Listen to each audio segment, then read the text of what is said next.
lane. All day dripping in black Saint. Pull up in the fat my black range. I've been living my life in a fast lane. I'm a gang mate Spartan, come through dripping in black Saint garments. All black, everything blacked out, hoodie in a blacked out whip with blacked out doggies. I was the kid of a kids, couldn't play round, cause I've been badding up man since playground. I was an awkward boy, had money in my pocket but I dropped just to save pounds. There's no lawyers in our family. No, a doctor's there's no, you know, we're not educated people, but we live sort of on our wits, you know what I mean? It's all about survival. People don't realise that up till 81 it was illegal to sell on the streets of anywhere in Newcastle, Manchester, or even London. You had to have, well, they didn't give you a licence, they just nicked you. If you didn't pay your fines, they sent you to prison, you know? My grandmother, she went to prison in 1939, fighting for legalisation of sites in Newcastle. My mother went to prison, my aunties, cousins. I went to prison in 71 because we just wouldn't pay the fines that were given to us for trading illegally. And you know, it's not only our family, my family, the Sayers family. There's a lot of families like ours that, you know, you're not happy with being at the bottom of the rung. You want to climb there, and you can't do it because you're educated. So you've got to do, you know what I'm talking about. So you've got to do it with your wits and intelligence. And people like us, we're not educated, but we are very, very intelligent. Sure. But in any big family, you'll always get people who don't like you, you know. Because you're from a big family, Paul, that gets changed to mafia, like you just used that word before, mafia, and it gets changed to something else. So, you know, and it's not like that. For a big family, we're clannish, we're close, everybody loves each other, we look out for each other. If someone's in trouble, then we'll try and back it up, you know what I mean? And we are live today with members of the Sayers family. I just want to say a massive thank you. If you want to introduce yourself. I'm Tony Sayers Senior, Paul, and it's nice to meet you. Albert Sayers, Uncle Albert. Uncle Albert, everybody calls him Uncle Albert. Guys. Not the guy on the television, by the way. We're so sorry. Steptoe son, Uncle Albert, yeah. Oh, do you know what? I remember I was down at Bushy Park, you know Bushy Park in London? Yeah, of course. Because you've got roots from London, right? East End. So I was going through Bushy Park when I was younger, and Uncle Albert was sitting on the pub that's inside Bushy Park, right, next to the maze, right, and he was just sitting on the pub outside on his own, just having a drink. First celebrity I ever seen. Which Uncle Albert was that? I don't know, the one with the big grey beard. Yeah. Off Buster Merrifield. Yeah. Is that the guy? Of Only Fools and Horses? Yeah. That's the guy. How many Uncle Alberts is there? Oh, do you know what? I don't even know. He was a boxing champion years ago in the army, he was. No way, really? Yeah, he was. I just watched something on TV about him last week. Oh, send me the link to that. I didn't even know. Buster Merrifield, he was called. He was a bank manager. He was a bank manager, but he was a boxer in the army. He was a champion boxer in the army. Oh, really? Yeah, 100%. They all claim to be champion boxers. There's photographs of him, trust me. Legit, yeah? Look on YouTube, Buster Merrifield. Send me the link to that. His real name, I forget his real name, slips me for the minute, but his Buster wasn't his proper name, obviously. But he was a boxing champion he was in the Navy or in the Army or something years ago. True story, that. Yeah. Yeah, true. 100%. Actually, mentioning Fools and Horses, which was a fantastic comedy, it was very real life, you know, because it's our family, that's our family. Yeah. You know, ducking and diving, trying to get a few quid. An exaggeration with Del Boy and what have you, but it was the same scenario, you know, like, everybody's skint, we've got to go out there and get a few quid. Mm-hmm. We're not educated, we don't read or write very well, we haven't been sent to a good school. And guys got to go on them streets and get a few quid. And it takes a lot of intelligence to do that, you know? 100%, I'm with you. You know, because you've got to work on your wits and you know, you've got to see things that other people don't see. 100%. But it was one of the only comedies that makes me laugh, because I'm in there somewhere, you know. Yeah, but I guess it's one of them ones, because you've been on the street trading from way back when, seeing something that you can relate to is always like, you either laugh. See with me, I'm a tattoo artist by trade, right?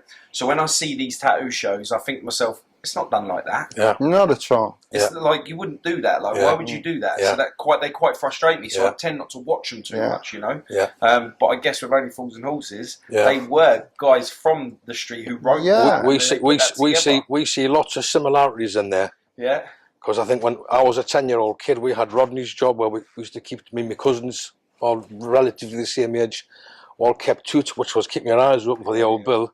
And back in them days, Paul, the police didn't wear them helmets they wear today. They used to wear them flat hats that used to what they wear in Scotland or Glasgow, Edinburgh, them type. They hats. changed them over, didn't That's they? correct. They changed them over I forget because they what year reckoned that them was. hats were too heavy to wear when they're walking. So they had these flat ones, and you have to keep your eyes open for the old bill when the old bill come. But back in the day, but if we start at the very start where we come from, i.e. the Sears family.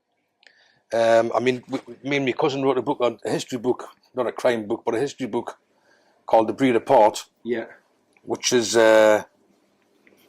for sale in the shops today. But what made you want to go and write a book? Well, my cousin actually had the idea years ago and made a few notes years ago, and I think just before lockdown we got our heads together and he says, "Do you fancy writing a book? I've had a little idea, spinning around my head for years. So we used to have a bottle of wine at the house and have a cheeky little spliff, and it just opened your mind a little bit." And we says, so we wrote some stories down. And Eddie went back home. Eddie's mum's still alive. Yeah. My Aunt Mary, God bless her, and she's nearly 90 years old, and she was a mine of information, telling us stories about the old days. She's actually my godmother. She was there when I was born, 56 years ago, in a house up in the West End in Newcastle. So I'd love a family like that. She was a mine of information. She's still got all her marbles. Doesn't suffer any kind of real illnesses, you know what I mean? So she was a mine of information regarding that and lots of other stories. I mean, we've put the story in there. I don't want to put a spoiler alert on it, but there's a story in there about when Reg Craig come to Newcastle, because there's been so many different people's opinions on that. Yeah. And her husband was there, my Uncle Eddie was actually there. It was a shitty Tuesday night. There's only 2-3 people in the club. Reg Craig's come to the door with a couple of pals, and they got knocked back. It was as simple as that. They didn't get chased. They didn't get sent away. Anybody went running after them with bags of money. They just says, you're not getting in, you're not members.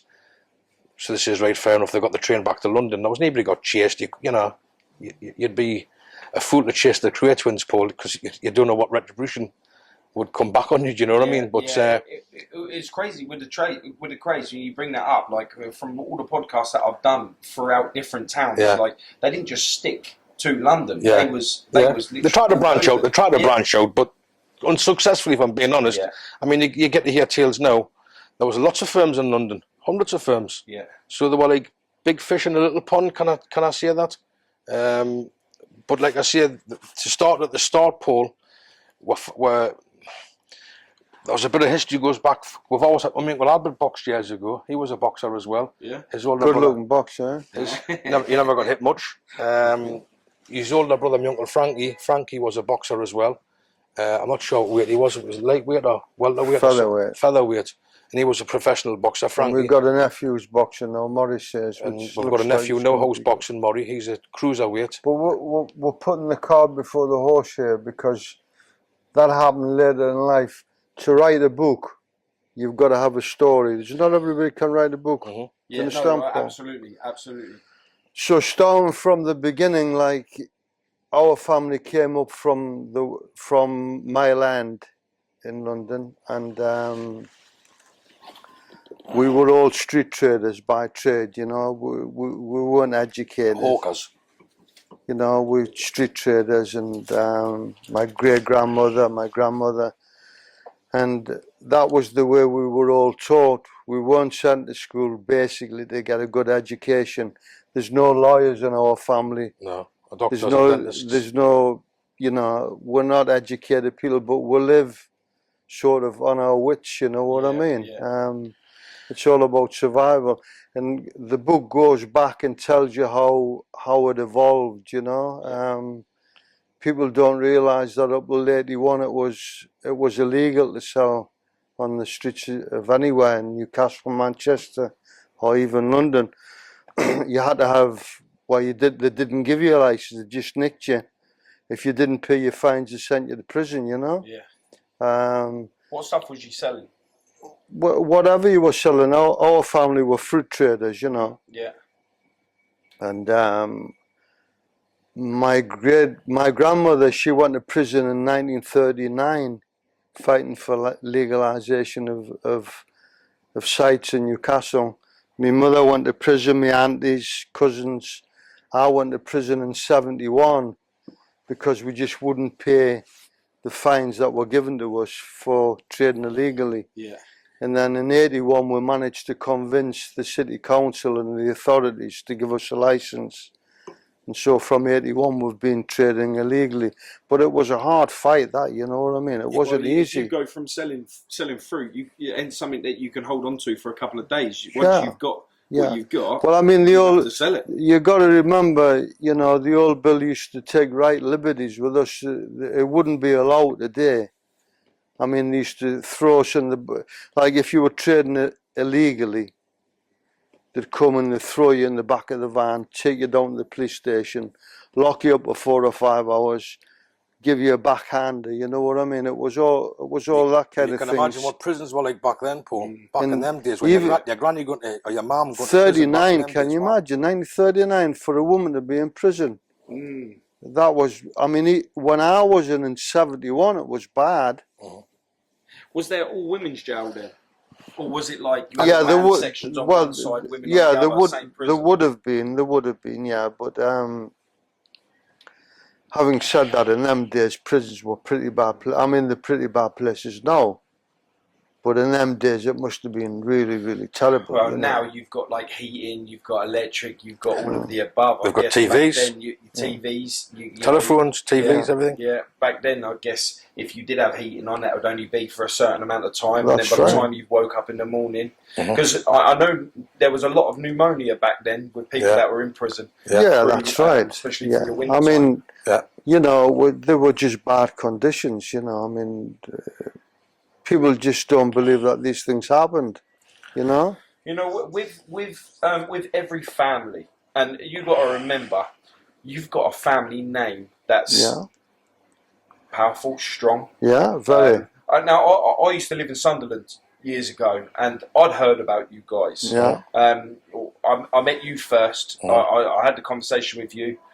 Saying that I wanted a podcast, from the get-go. I didn't want to do it, Paul, if I'm being honest. I've never done a podcast before, if I'm being honest. Yeah. And I kind of went shy home. Guy, didn't speak. I kind of went home and I thought, you know what it is? I can tell you at the very start, which is where I really wanted to start today, was back in the early 1800s, there was a guy named Tom Sears who actually became the heavy, back in the day, I'm talking about the 1840s, he's actually buried in Highgate Cemetery, and he's a famous bare knuckle prize fighter from back in the day, and he was born in Brighton and moved up to London's East End back in 18. Is this who we was looking at? That's the guy I told you to Google and have a look at him. Heavyweight. He was the smallest heavyweight there's ever been. There was no weights back then, if you know what I mean. I think he was 10.5 stone or something, but game as a pebble. And he fought a guy called John Heenan, who was nicknamed the Venetia Boy. In those days, you had a champion of America and a champion of England, and that was it. And the two of them fought for the heavyweight championship of the world, and they fought to a draw. The two of them were given championship belts, you know. And the guy, he said that he was the hardest fighter he's ever fought. That's correct. Yeah. And back then, they fought at Farnborough in April 10th. I don't remember this, April 10th. But I remember getting the newspaper, the Sunday Sun, about in 2010, Paul, back in the day. And that very same day, I think Holyfield was fighting Mike Tyson. And it says, forget about this fight. Exactly 150 years ago today, Tom Sears fought this guy called John Heenan. And that was exactly to the day 150 years ago. And it was bare knuckle. And when I told you who was actually at the fight, Charles Dickens was at the fight. Byron. But Lord Byron, all these people were at the fight. And after the fight, I'll tell you who was there as well. The Marquis of Queensberry was there. And these two guys fought for 2.5 hours for 75 rounds. And the faces were unrecognisable. You can Google this, man. You can have a look at photos on. You can Google it, mate. And if you look at this, you see they were unrecognisable. And the Marquess of Queensberry says, "This is not good. We're going to." From then on, they wore gloves. So that was one of the. I think John L. Sullivan was the last actual bare knuckle fight, but the Marquess of Queensberry was there, and he made them. He made the rules up that when you went down, because I think the rounds weren't rounds then. If you got hit in the stomach, you went down. You were after. You get a little breather. You got to breathe, and you were back up again. So 70, if they classed that as a round, but fighting for 2.5 hours, Paul, was a hell of a thing. And I think both them guys died very young. I mean, people didn't drink water back then, you know. It was, you could catch typhus or any cholera from the water. Yeah. So they drunk gin and they drunk alcohol. And I think Tom Sears died at 38 years of age. And when he died, he had a funeral that was the size of a royal funeral, like one of the, you know, as if royalty had passed away. There's thousands of people there. And I think they both died of alcohol poisoning, roughly about the same age, was about 38 years of age. And alcohol would have been a lot purer back then. Yeah, it was. Well, back in them days, Paul, people used to drink gin, bathtub gin, because it was clean, and there was alcoholism was rife, and that's why it's called Mother's Ruin, because the mothers used to drink it as well, and everybody was pissed. But it goes to prove a point: the apple doesn't fall far from the tree, does it? Because we've got fighters in our family even then, and it's came right through to today when we've got a nephew who's fighting. Yeah, he's boxing today. But you know, if you look at families, like if you go to Manchester, you go to London, the things that you'll always see in our kind of families, there's always boxers in the family. There's always fighters in the family, because it's part of survival, isn't it? Yeah. It's a form of survival, you know what I mean? 100%. And it shows itself up. Any of the big families, if you look at the Cray family, they were boxers. Tibbs family, the Nash family in London. Oh, there's always boxers there, you know what I mean? Because it was a way of surviving, really. Yeah. And I so think you gained a bit of respect for that as well, didn't you? You gained a bit of respect for it as well. You know, it takes a game, man, to get it. You go into the ring once and you get hurt, you don't go again. But a man who goes back and he goes back and he goes back, he's got to have a bit of bottle, hasn't he? You know what I mean? If you think about it, 150 years ago, a family member of yours secured your name in history. Really, From boxing. Yeah. So not only were they game guys, this one single man, the smallest heavyweight ever had forged it 150 years later to make his name on primetime sports TV on two of the biggest names in boxing at that time. He got his name brought up. I mean, today, can you imagine how big he would have been? He would have been like Tyson Fury or one of them, you know? It must have been a game fella, you know, I mean. But them's things that we've got to talk about, and you're proud of those things. But when people sort of, that the perception of our family is the Sears family, they're all gangsters, they're all villains. Yeah, I heard words like mafia. Yeah, well, I don't make any excuses for any of that, because we're no better or we're no worse than the MPs who you see today. They're all at the nonsense with the expenses and what have you. Yeah. Tell me who's straight today. Tell me. Well, when you sit there and you find yourself in a position like we are with lockdowns and everything, and they're just still carrying on doing what they're doing, it's only the fact that they enforce so many rules that's the only reason why they have to show face. They've been hit with fines. They ain't going to be paying them. They're going to say they're paying them. The money goes to them. What's the point of paying? Boris Johnson getting 110 quid fine, mate? What's that? Yeah. That's a round of drinks. Yeah. The point is, they're looked on as being a better kind of person than we are, because we've got a criminal background. You understand what I mean? Yeah. But people don't look at the other side of the coin, whereas really we're from good working people, you know what I mean? We've all worked very, very hard. How many people would get up at 5 o'clock in the morning, work 7 o'clock at night in all kinds of weather? You know, I've done it for years, but seriously, I've done it for years, mate. Done it for years. Men after my own heart are exactly the same. These people who work in offices, if the temperature's not right, they go on strike, don't they? Yeah, but I think that's bred in from schools, because when you go to schools and stuff, if the temperature drops below, then they get to go home, and then that then goes into, like you say, the offices. That's right. So then, like, we're not, as a society, we're not breeding men like your. No, very true. From way back when, from the ancestors, like you know, being on the street in the freezing cold with three coats on, and people don't do that anymore. Yeah. So the Sears family moved up to Newcastle, I think, about 1914. This research that I've done, my grandfather moved up. He died in 1964. Did you have any roots here to start with? No, I don't think so. Well, there's a question that you've just asked. I think that we must have had.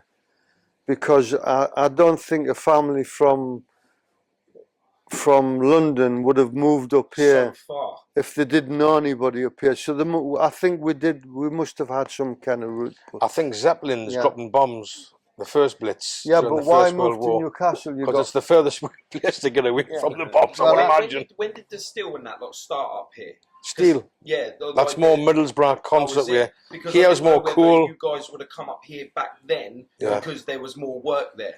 Possibly. That's but our kind of work was all the street work, you know, all this buying and selling on the streets, you know what I mean? Yeah, but if there's work up here, you've got people buying. True. You know, and like you say, you guys are true marketers. Oh, without doubt. So if that's the case, you're going to go where the people have got the money in. And the northeast, that was where there was a lot of work. Otherwise, it was getting rid of the damage that was caused from the Blitz and stuff like that, which a lot of people didn't want to do. They prefer to just get down the mines or sure. Like I say, about me on my granny's side, they're from Ireland. They'd come over hundreds of years ago.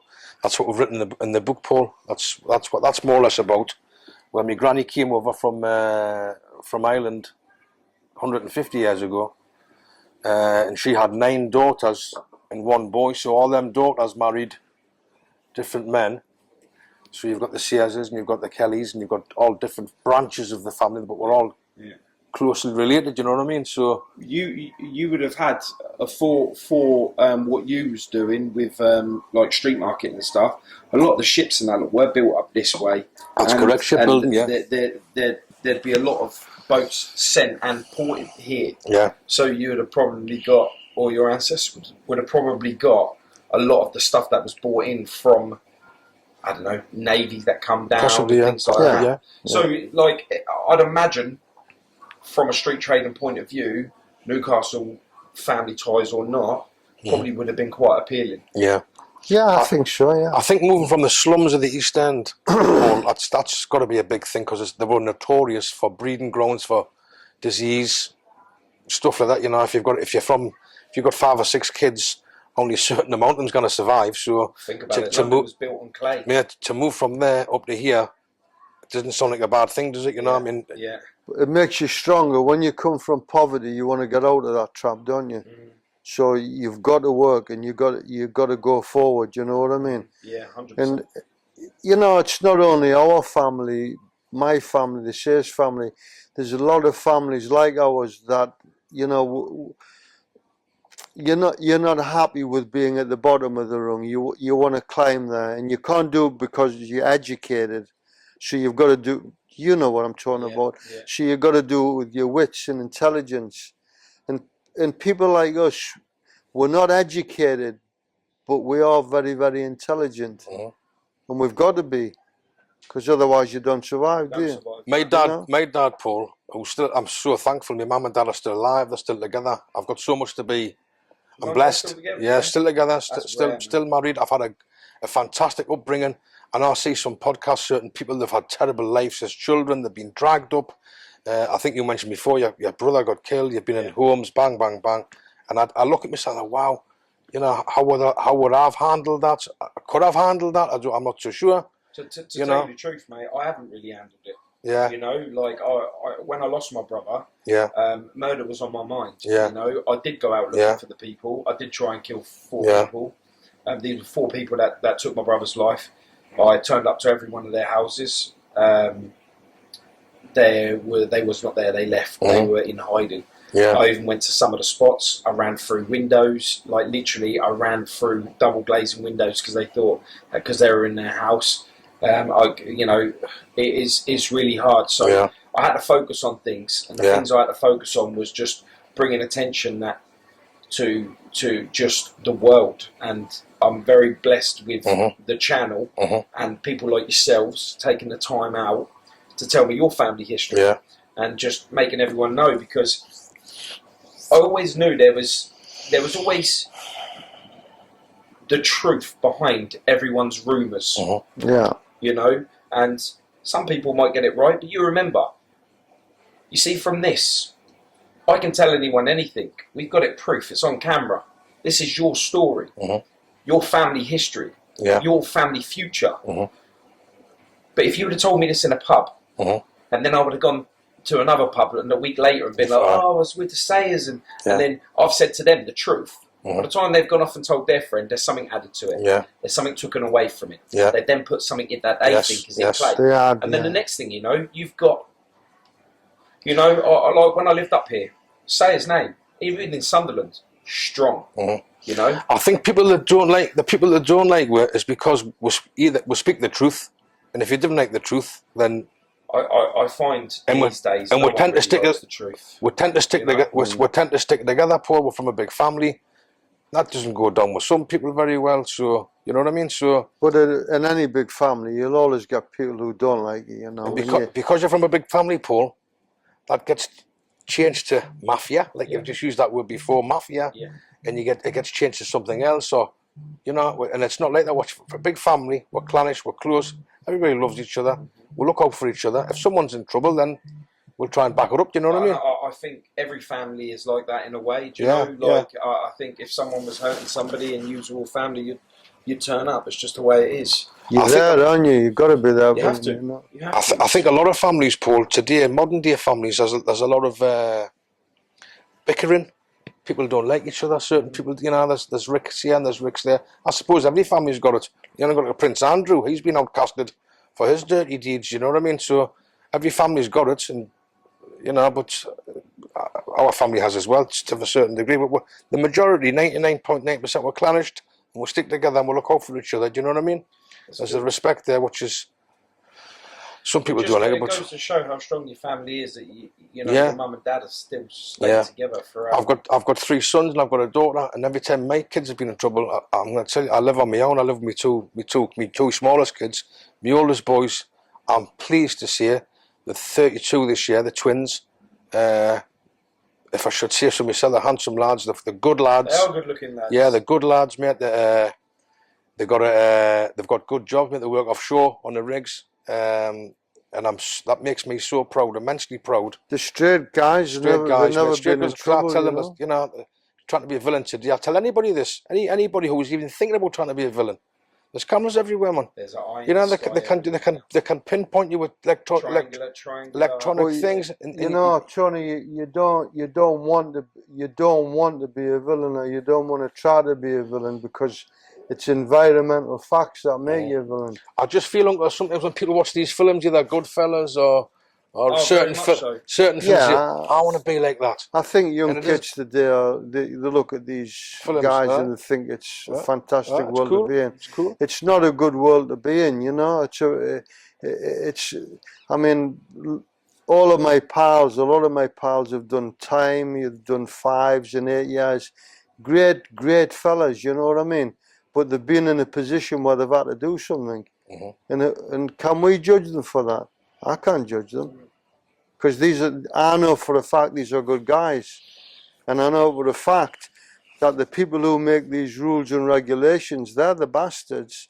These MPs and these policemen, I'm not generalising, I'm not saying they're all the same, but a lot of them are. I think that's good and bad in everybody, isn't it? A lot of them are. And they tell us that we shouldn't be doing what we're doing, you know what I mean?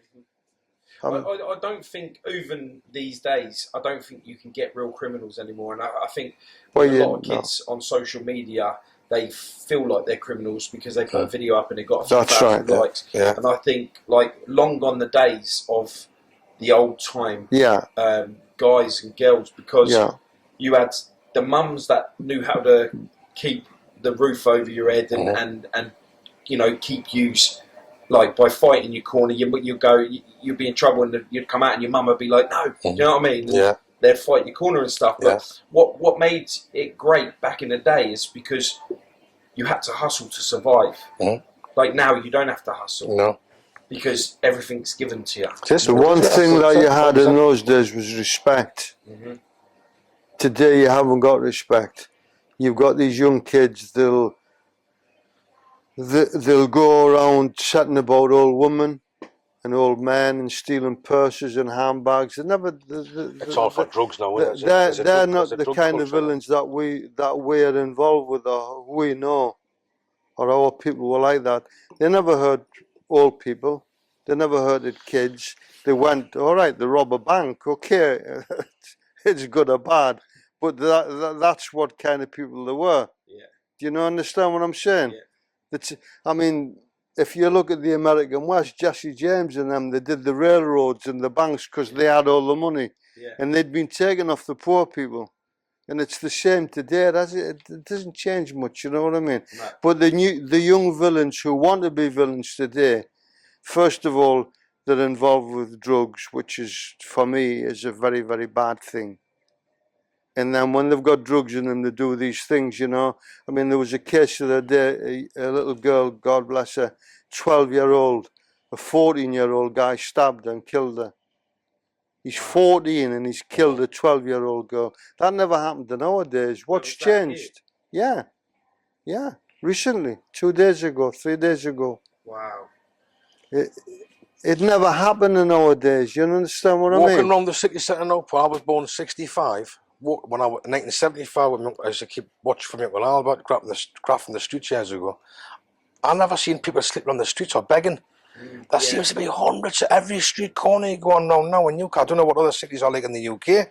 Well, a mutual friend of ours, Terry. Yeah. Terry Ellis. Yeah. He was talking to me about exactly the same thing, and he thinks that the reason why that is because the system is letting them down. Yeah. It's not because they're you know, when they're falling on hard times, they're not able to do. They haven't got that spirit that you guys had. Yeah. You know.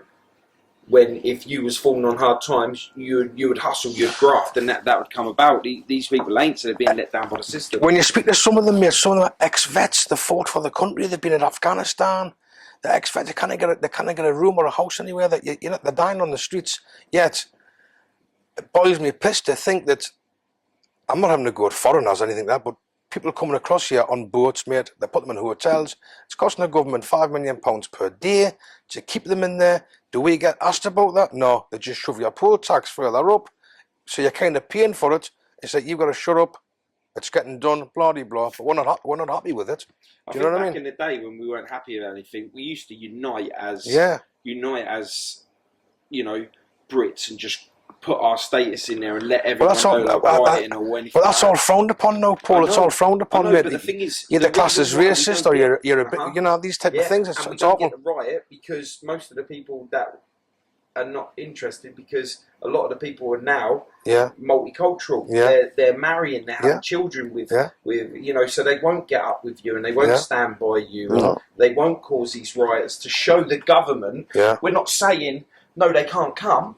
We're saying let them do their part. Like Australia, you wouldn't be. They said every single criminal back in the day, to Australia. So that's their prison. They put them on a boat, 3 months on a boat, out to Australia. They're going. Australia was built on criminals, English criminals, and Irish, English and Irish criminals. Australia was built, and now. If I want to move to a English country, which they call Australia, even though I have relatives there because they stayed there after, when their prison sentence was up, they turn around and say to them, you can either go back home or you can stay here. They stayed there. Unbelievably. I can't believe, because there was a program on TV called House Through Our Time, and it's a house just round the corner from me. It's been there since the 1800s. It was on TV a while back. They've done certain houses, one in Newcastle, one in Bristol. And the one in Newcastle is a very old house, was owned by such and such. A doctor finished up owning it. But two little boys who was 8 or 11-year-old or something now, they pinched a brolly out of the passageway. and they got tucked down to that mud hole facing the hotel where you were stopping in, and they put them downstairs into the tunnel. They got sentenced to 7 years apiece. In Australia, 2 kids getting sent to Australia, mate. Wow. I found unbelievable. Yeah. And I think one of them actually, when they looked into it, one of them actually made his way back to this country years and years later, but the other one, they kind of lost touch with him. And it makes me wonder that years ago, if you stole coal, you got birched or something like that. You know, terrible things they've done to you bad for pinching things years ago, just to keep yourself warm or to feed your kids or whatever. And how much the laws have gone soft now compared to back then. I was reading the other day, Uncle, and I was something on TV the other day. There was a couple that killed a kid, a little baby, and they got 7 years apiece. 7 years apiece, mate. They would have strung you up years ago for that, man. They would have fucking strung you up. Yeah. Do you know what I mean? Yeah. But I just think it's not, mate, and the price of gas and electric and fuel and blah blah blah. The country's just not a good place to live anymore, I'm being honest. It's not a case of doing things now to it's hard to live now. You know, even though we've got the luxuries and we've got everything that we could possibly have at the tip of our fingers. We were just talking about mobile phones before. Everything is with us at the tip of our fingers. For some reason, even though the world has become richer, how have we got poorer? They've just hid everything. Where before everything was just obvious it was poor. Now we're poor as a country, but we look rich. You look outside. You know, like. But if you're spending £5 million a day on that, and you're sending £120 million to Ukraine, I mean, God love them people in Ukraine. I would hate to be there as well. The state the world's in.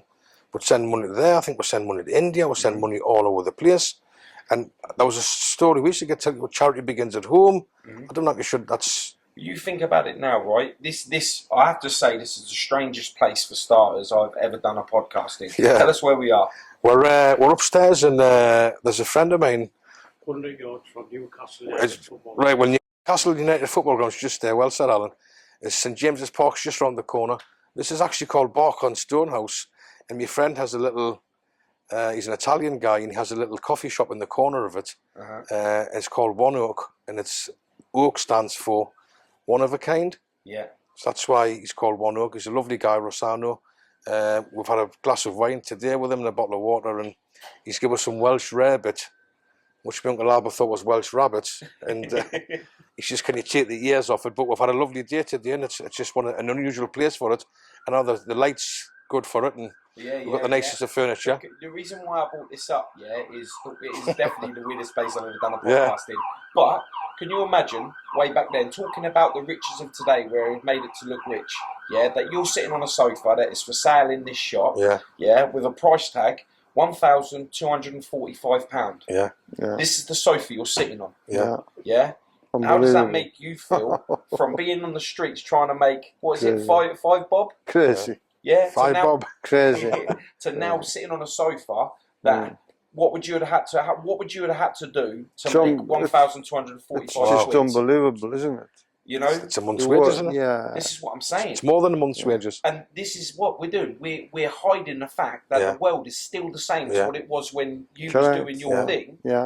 But we look comfortable. You know, I mean, I don't know how much this chair is. That table's 500 quid. This sofa over £1,000. It's proper money.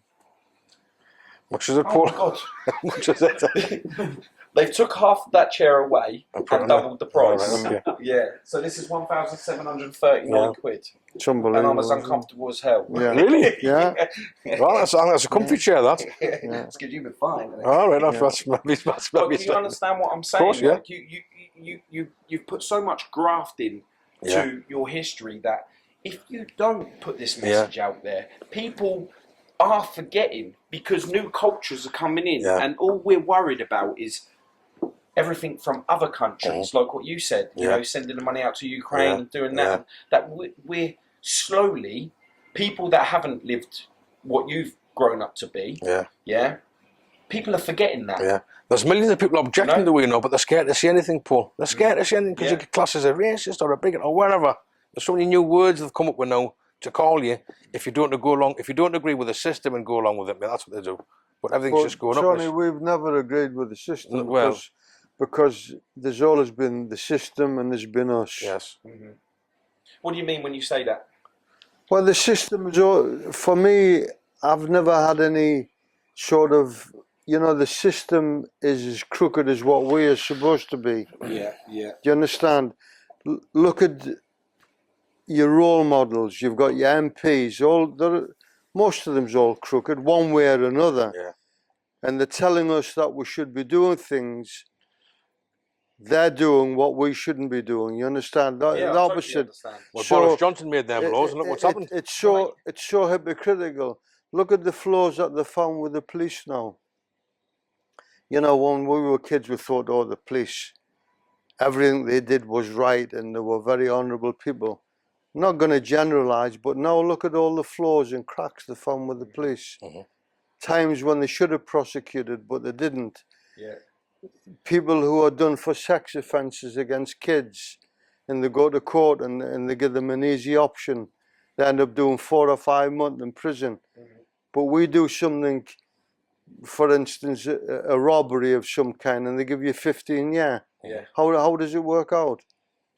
It's not fair, is it? No, 100%. You know, I think the system is not fair, and it never has been. And the cracks are starting to show with that. And they're starting to show now. They never showed before, No.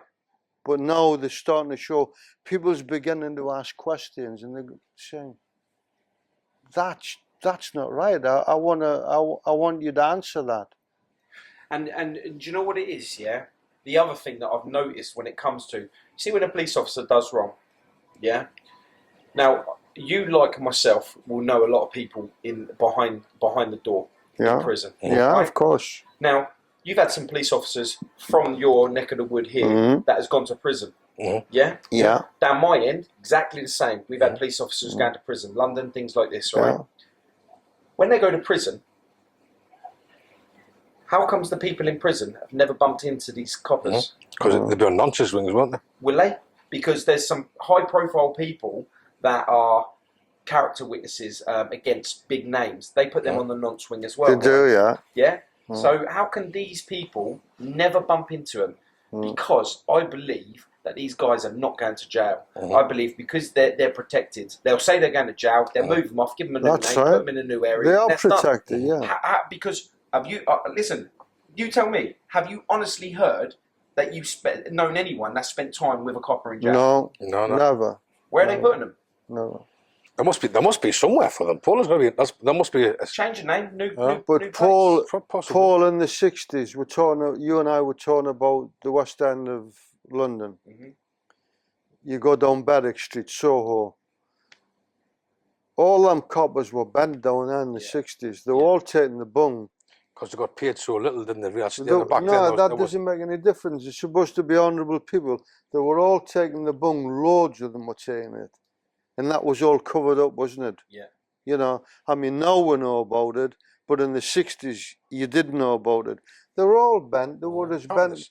They're as bent as our family are bent, or any criminal family in England is bent, supposedly bent. They're worse than us because they're hypocritical. We're not hypocrites. We say what we are. Yeah. And if you like it or you don't like it, that's the way we're flying. That's the way it is. And some people would say that the politicians, the police, the royal family are the biggest mafia in the world. Of course. You know, I mean, you've only got to look at Prince Andrew, for instance. What a diabolical liberty. Yeah. He's taken liberties with young girls all of his life. He's basically a paedophile, really. I podcasted an ex-paedophile hunter, police officer. Yeah. And John Wedgner, and he uncovered him way before. Did he? Yeah. And the police told him he had to forget about it. Bury that, act like you haven't seen it. That's it. And that's on a podcast that I have on my channel. So he gives this girl 12 million, but I haven't done anything. I'm not guilty of anything. And then he turns around and says, what I want to do now, I want to help girls who have been abused by men. What kind of guy is this? What kind of intelligence has he got? You know, it's just... I think it's easy to give away somebody else's money, right? Yeah? Well, this is our money he's given away. It's not his money, it's our money. It's mummy's money. The thing... Which comes from it's mummy's money. The likes, you know? The guy has been an offender, there's no doubt about it. Yeah. and now he's been caught out. So getting back to where we're from, Paul, anyway. my old man. Well, now we've went off into politics, but my old man years ago when I was a kid, one of my earliest memories was grafting the barrow, working the barrows of streets before 1981. I'm talking the 70s when Grey's monument is a big monument in the centre of Newcastle, Earl Grey. My dad used to have a barrow outside of there. When I used to come from school, which is in Oyster Shell Lane, we used to walk down, virtually city centre the school was in. We used to walk down there, my dad would be packing away, putting his stuff in the van. If the old bill come, he used to just head you up and put the barrow in the corner somewhere and pretend you weren't working. But I remember my earliest memories was my dad would cash up and all the pennies and half pennies. We used to have half pennies back then. He'd put them on the bank and say, "You have them, son." Earliest memories this was. And I'd go back home with like £1.20, £1.25p in half pennies and pennies. How old was you? About 7, 8 years old. I'm talking 1973, 74. I remember when Sunderland won the cup that year, and the year later, I think we went to Wembley, Newcastle went. We got stuffed off Liverpool 3-0. But then memories come back as a child. And as you got a little bit older, like I say, I've got cousins who are all relatively the same age. John, Steve, and Michael, my brother Peter. We all used to. We didn't break the law, if I'm being honest. We kind of bent the laws a little bit. Never really worked ourselves. We always had that mentality. We used to go and get these tomato trays, which were empty tomato trays, and sell them to they were like wooden boxes from Holland, and you get 2 pence and 3 pence, and them used to go up in price all the time, and sell them to the flower places in the green market and the flower markets. And we always went home with 5, 6, maybe a tenner in your pocket as a kid back in them days. That's a lot of money, yeah. That was a lot of money, mate. Yeah. And what do you spend it on? You try and save up.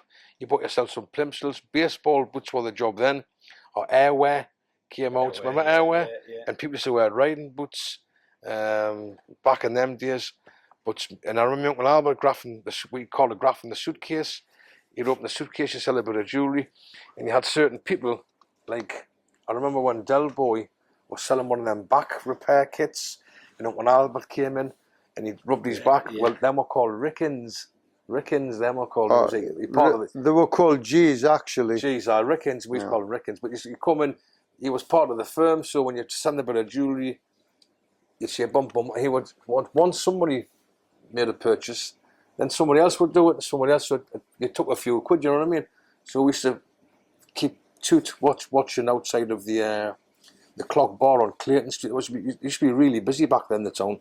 But since then, Paul, they've built Americanized Silverlink Metro Centre. They've built different places now, so people tend to drive to these places because you can't get park in the city centre anymore. They tend to, so that the town is really, it's been strangled. It's the council want to take a good look at themselves because it's kind of strangling the town, and people just don't. It wasn't like years ago. Well, there's more pubs and restaurants in the town now, and people come for a drink. If I go out on a Saturday night, which I like to now, I've kind of been stuck. I've got my 2 kids living with us, Paul, which I'm a single parent, and I had my 2 kids living with us since 2012. So they've been living with me 10 years. Nancy leaves school this weekend. I don't know where that time's gone, but I've kind of put my life on hold to look after my children for that long, and just kind of worked. Not as I don't do 12-hour shifts anymore, more part-time-ish at the minute, and try and take it easy a little bit more and look after my kids, which is a bit of a difficult job. My weekends are taken up by washing and ironing. Can you believe this? Washing and ironing and cooking Sunday dinners, and so I've kind of shelved my life for about 10 years now. But like I say, my kids are a bit more independent, Paul, which I'm really, really pleased about. And my other 2 I'm scared about it. Really, well, Paul, like time goes by so quickly, Paul. If I'm being honest, my daughter's 15 now, and she's very independent. And I'm like, wow. Paul, I read a lot of books. I haven't got much else to do at my age. Yeah. This book here is a fantastic book. One of the reasons is because I'm mentioning it. I'm going to show you something. That's when we got the licenses in '81, which was a big celebration.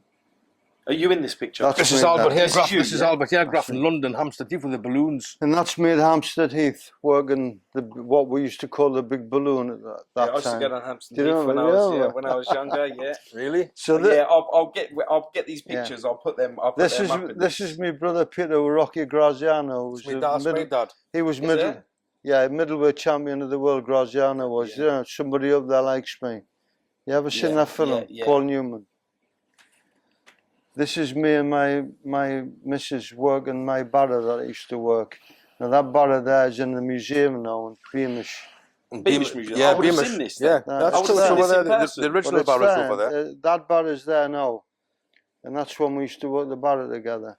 What, so did you have the barrow right up till they got it, or did you? Up till when? No, you got another one, didn't you? You got another. You got a stall after that. Well, that was the one he'd worked for years. Yeah. He'd worked that one for years. You gave it to Beamish. Yeah. Wow. Because I said the one proviso was I said you keep the name there. Can you see the name there? Albert Sayers and family, yeah. And so that I would have seen this. I would have seen this barrow. Have you been in there? Yeah, of course. I took my kids, my daughters, because I used to live up here. Right. So my daughters, like when I'd left, my kids stayed up here. I used to deliver fruit and vegetables there every morning. I used to go and have a look around when it was empty. Yeah. And a little guy called Danny used to let us in and take the stuff upstairs. Oh wow! But marvelous place. I love all the history, Northeast history. Have you got a copy of this book? No, I'm going to get one. Right, you're going to get one. Do you know how much they are? It doesn't. Oh, that's all. Oh, look, I'm going to show you. They've doubled the price of collector's items. This is an old family photograph of all my mother, and that's my grandmother from London, Esther, she was. So this one's your mum? No, that's my grandmother, Esther. Esther was a frummer, Paul. She was a Jewish lady, and because we've got Jewish on my dad's side. Yeah. And Irish on my mum's side. That's a bit of a mix. So you got your tempers from the Irish and the hard work from the Jewish. Yeah. So I don't know. I'm not so sure. And my mum's there somewhere. But can you see how they're beautifully done with the fur coats? I was going to say they look very elegant. Yeah. And that was in the 30s. So all them married, Paul. All them ladies there, all married different men with different names, and hence you get a big family. Do you know what I mean? So this street is this the street you lived on, or is this the street you traded on? I'm not sure where it was taken. This one. This is Nelson Street, which is just around the corner. Oh, really? We just come through there, yeah. This is Nelson Street. Yeah. This is next to the Granger Market, which is still there. It's all pedestrianised. You're not really supposed to drive around there. So if anybody wants to know about the family, they've got to get that book. Oh, I'll make sure, guys. This book. No joke. Where can I get it from? There's a shop called The Back Page. There's one in Gateshead, and there's a one in Newcastle on St Andrews Street. They've got them in there. I've got some as well. I've got a couple left at home, so yeah, I can sign a few copies. But I have to say, Paul, if anybody actually reads this book, it would make an absolute fantastic film. If I'm being honest, because they come over on the boat. I was going to say from Ireland, but I think it will be a multi-million-pound film because you go back 150 years from Ireland, and it just brings you up to date till the 30s, the 20s, the 30s, the 40s. I'm surprised 50s. No one's approached you. Me Uncle Albert's grandfather. I think the reason for that it hasn't been advertised enough. Okay. Me granny's husband was Billy Fleming. He actually fought in the First World War and actually got bayoneted by a German. But he actually survived it, and he got bayoneted in the back, and he actually survived it and came back. The street now called Stowell Street, which is Chinatown, which is just around the corner from here. A lot of our aunties and uncles were born on that street back in the day, in the 30s. And then to take you through the war years and to bring you up to date through the 60s, when my Uncle Frankie, like the 60s was in there, there's a chapter about the career. Reg Cray coming to Newcastle, and then through the 70s and 80s about what my Uncle Albert mentioned there about the street trading through the 70s when it was illegal, then 1981 when it became legal. My great grandmother lived till she was 89, almost 90, so she had a right good innings, and I knew her. She passed away when I was 12 in 1977. But then through the 80s, Paul, there's a mention of the ecstasy days where drugs come along, and it was like the late 90s. Crime took a bit of it rocketed in the West End in Newcastle, where we're from. It kind of rocketed, you know. There was lots of villains. And for all that my dad had fruit shops, I kind of went down the little road where I shouldn't have been going down. And my cousin, an actual cousin of mine, got killed in a shootout in the Big Market. And when he passed away, when he got shot and killed, Paul, I think it was 95, Christmas 95, we went to church and the church was ram-packed. And Father Cunningham, Seamus Cunningham was he ended up being a bishop, didn't he? He went on to become the bishop, you know. And when he seen this church packed with villains, and this is where my life completely changed. You mentioned before about your brother. He simply said, "You live by the sword," because Frankie was a villain. You know, he was a thief. I used to graft with the kid, if I'm being honest, at the jump ups, canchon cigarettes. And the money that you got, Paul, never really got spent on anything good, if I'm being honest. You just bought new trainers. So what did he say, the bishop? Anyway, the bishop had turned around and said, "If you live by the sword, you die by the sword." And his two kids was crying in front of me, and it absolutely broke my heart. And I thought then, and my dad used to say, "You know, please don't do that. And I don't want you. If you want anything, you've got to ask us. I've got fruit shops. We've got money." It's not, and it wasn't like I was skint. Yeah. It was more of a fun factor, Paul. Does that make sense? Yeah. It was more of a fun factor. Let's go and do this and go and do that. It was more of a fun thing. And then one day I just like kind of twirled. I went, and my dad as well. When my dad was in I was born 65. My granddad had passed away in December 64, which was my Uncle Albert's dad. My dad was in Winsome Green Prison as a 21-year-old, and he got let out for an hour to come and see the funeral. And he went back, and I just realised how much that broke my old man's heart, getting let out for 1 hour. And my father idolised his dad, as I idolised my dad as well. I was just talking to Chris Lambriano the other day, and I read his book. I tend to buy a book when I go on holiday, you know, and I bought Chris's book. Lovely fella, Chris.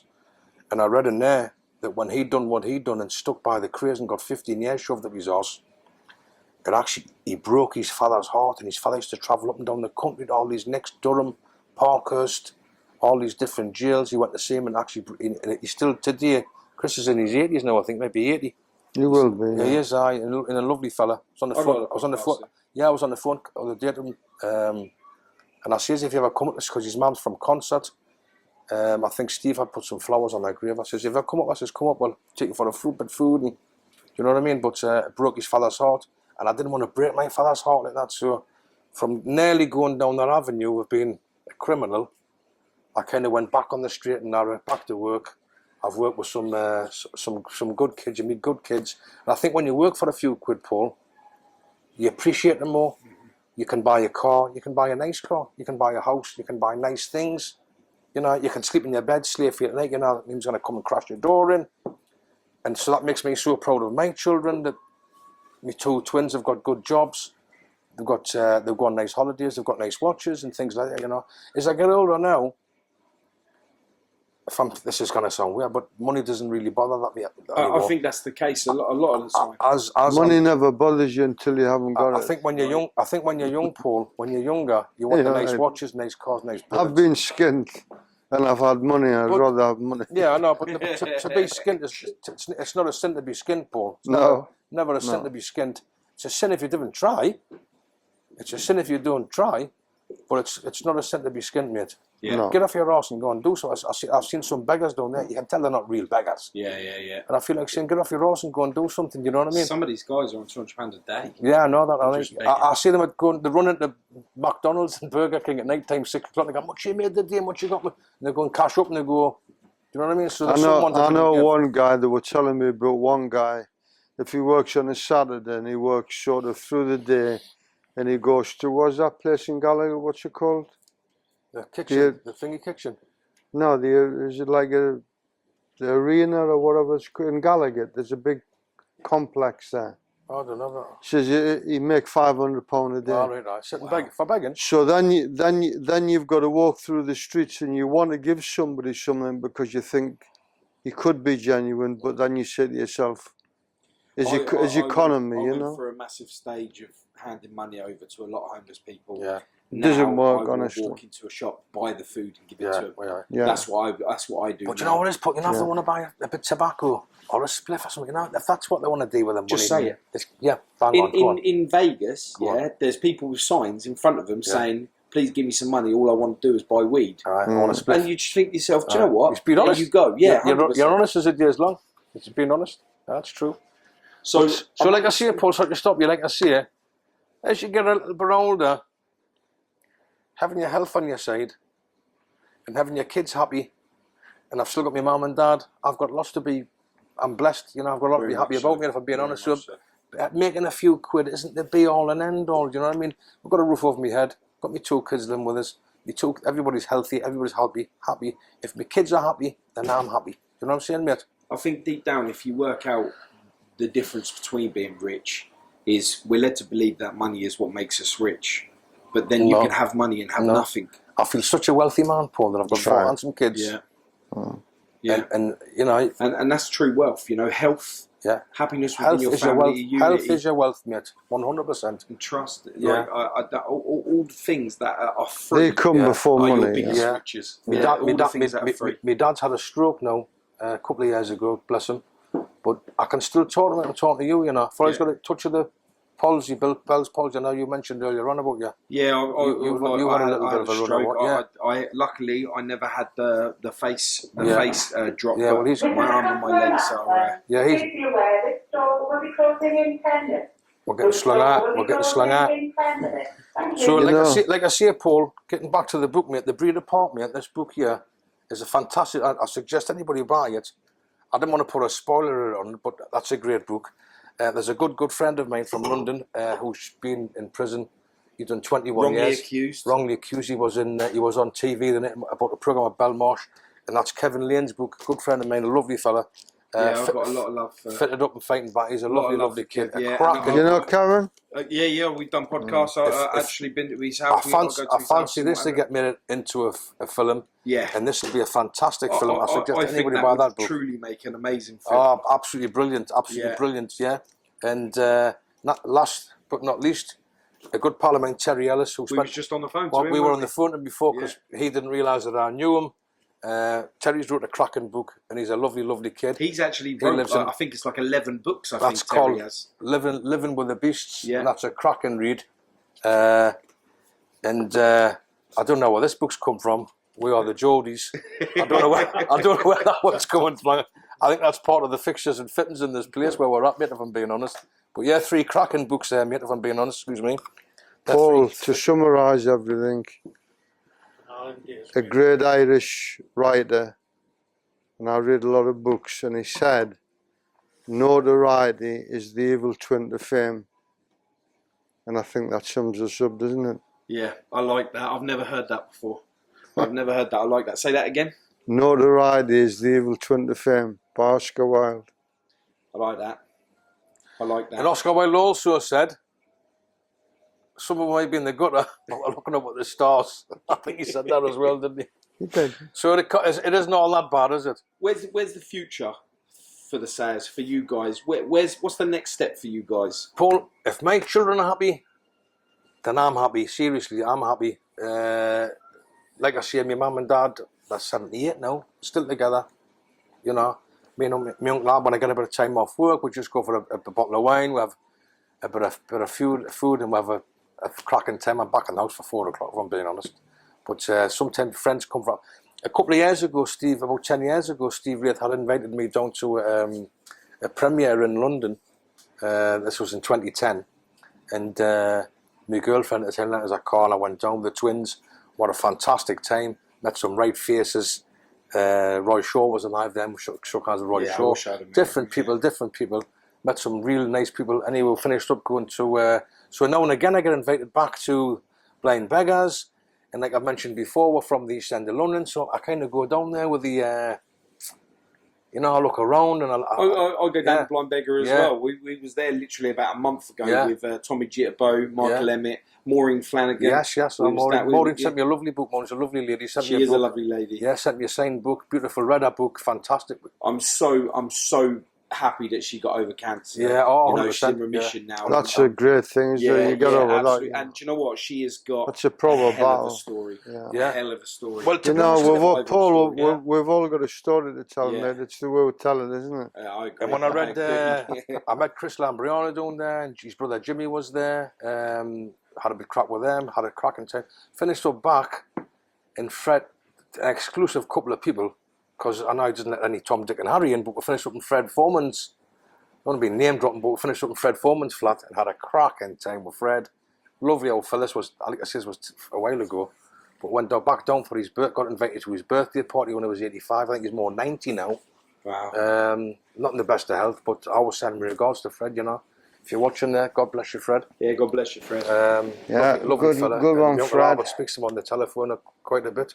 But there you're talking about a villain from bygone days. They were proper villains, you know what I mean? Yeah. They had respect, they had boundaries, they didn't cross certain lines. I don't know what I mean? if you can be a villain, because we realise this, Alan. We realise this. You can be a villain and be a good guy. Yes, true. Is there such a thing? Because I think when some people use the word villain, they use it in a terminology where it gains power. But I think when people are called villains, it could be because you're a survivor. Yeah. You're surviving, so you get classed as a villain. But it doesn't mean that you're a bad one. It just means you've done what you had to do. I'm going to give you another quote here that you like. Go on then. For the Merchant of Venice, Shakespeare. He said, Mamma mia. He said, a good man's deeds are remembered when he dies. A bad man's good deeds are interred with his bones. Fact, isn't it? Yeah, true. So, Paul, we're getting slung out. Okay, come on. We are getting slung out. I tell you. And that brings us literally to the end. If I can be honest with you, Paul, I have a million more stories to want to tell you. Right. But if you want to do it another time, we are definitely doing a part 2. 110% we'll do another time, because it's the first podcast I've ever told. Yeah, and I've really, I'm really honoured that you gave me and my channel. Yeah, to be honest with you, I just want to put some positivity out there, because I see these podcasters do these things. He's having a pop at him, and he's having a pop at him, and he's having a pop at that one. He's calling him a nonsense, a slack, blah, blah, blah. That's all negative crap. When I see that on TV, I didn't want to watch that. It's all just proper horrible, and it's negative, and it doesn't bode well. I'm just trying to put some positive, mate. Health, happiness. Plod on, man. Life's as if life isn't hard enough. Yeah, live for today, not tomorrow. That's it. Mate, exactly. That's exactly it, Paul. That's exactly it, Paul. Paul, thank you. No, thank you. I really appreciate it. Been a pleasure. And we're definitely doing a part 2. Yeah. Okay, Sean. Thank you. Thanks, buddy. Thank you. Like I say, guys, before we go, Thank you, Jamie. Breed Apart, crack and read. Needs to be made into a film. Needs to be made into a film, and I hope that I can get a part in it. Yeah, I'll be the one sitting in the background. I fancy myself as an actor. Let's do it. I can do the Cockney thing. You can. I can do the American thing. He's a frustrated actor. That's what it probably is. There's an actor in there, Paul, down to get out. Brilliant, lads. Thank you Okay. so much. Thanks again, mate. Thank you. Excellent. Thanks, Sean. Excellent. Thanks. Thank you.